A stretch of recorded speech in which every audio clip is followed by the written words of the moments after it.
So, good day guys. So, we're going to Goodyear.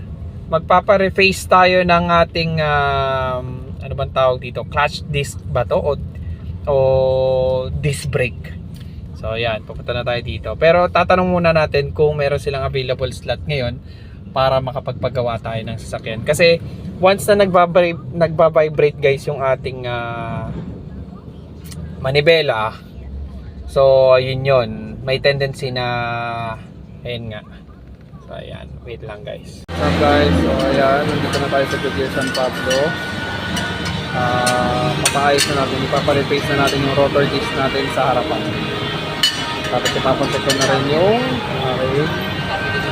power steering oil kung marami pa. Kasi medyo magalit na yung upal pa. So yan guys, pinacheck ko na rin yung brake pads. Makapal pa yung brake pads. Ito yung nire-replace kuya, no? Ito yung rotor disc. Ayan. Kasama na si kuya sa vlog. Ayan guys.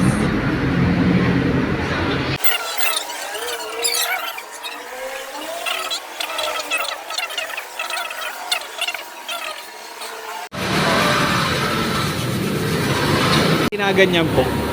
Para papantay po ulit, sir. Okay. Sige. Ayan. Binibidyo ko lang kuya.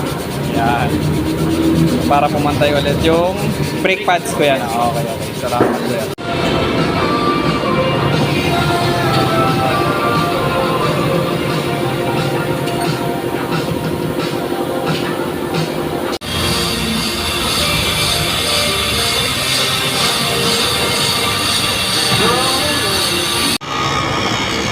What's up guys? So, dito tayo sa Goodyear ngayon. So, pinapa-replace natin guys yung ating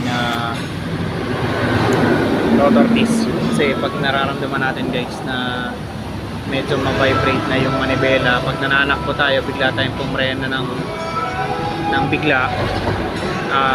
Ang takbo natin is 100 guys. At nagpa-vibrate siya. So, ibig sabihin, kailangan mo na i-replace yung rotor disc. Yun kasi yung naging problema ko rin before dun sa ibang sasakyan namin.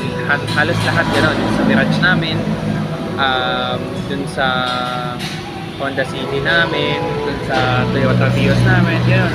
Pinapa-replace ko lang, tapos yun, nagiging smooth na ulit yung preno. So, wala siyang pinipili bago man o luma. Basta ang nangyari, mainit, ginamit ko yung sasakyan, tapos nabasa. Siyempre, hindi naman natin maiiwasan yung ulan. So yun, nangyayari. Nabibingkong yung rotor disc. Kaya kailangan natin siyang ipa-replace. Kasi yun nga, nagpa-vibrate siya ng malakas. So, hindi naman makaka-apekto dun sa takbo kasi may preno pa rin naman.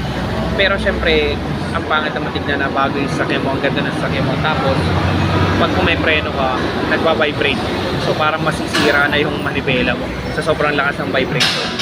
So, ayun lang guys. Sana may na-share ako sa inyo na konting kaalaman para if ever na gano'n na nangyayari sa inyong sasakyan. Sa mga kotse lang naman to guys. So yun, pa-replace mo na lang. Mura lang naman guys eh. 1,000 pesos per rotor disc.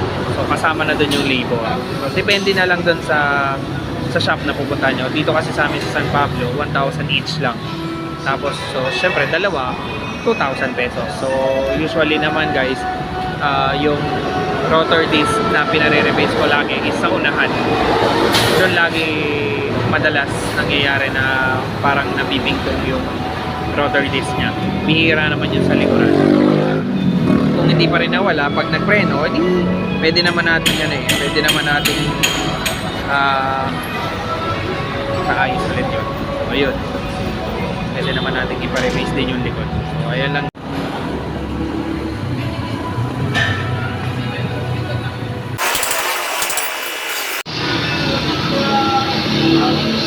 So, ayan guys. Kita nyo yung kulay itim. So, ayan yung mga pingpong pa. So, pag nawala yan, ibig sabihin, smooth na yung preno natin. What's up guys? So, tapos na tayo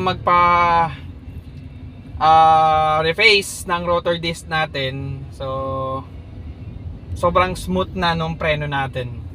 Ramdam ko na kahit hindi pa ako tumatakbo ng sobrang bilis at pinipreno ko siya, ramdam ko naka smooth talaga. So thanks to Goodyear at saka dun sa mga manggagawa ng Goodyear. So solid. So stay safe guys.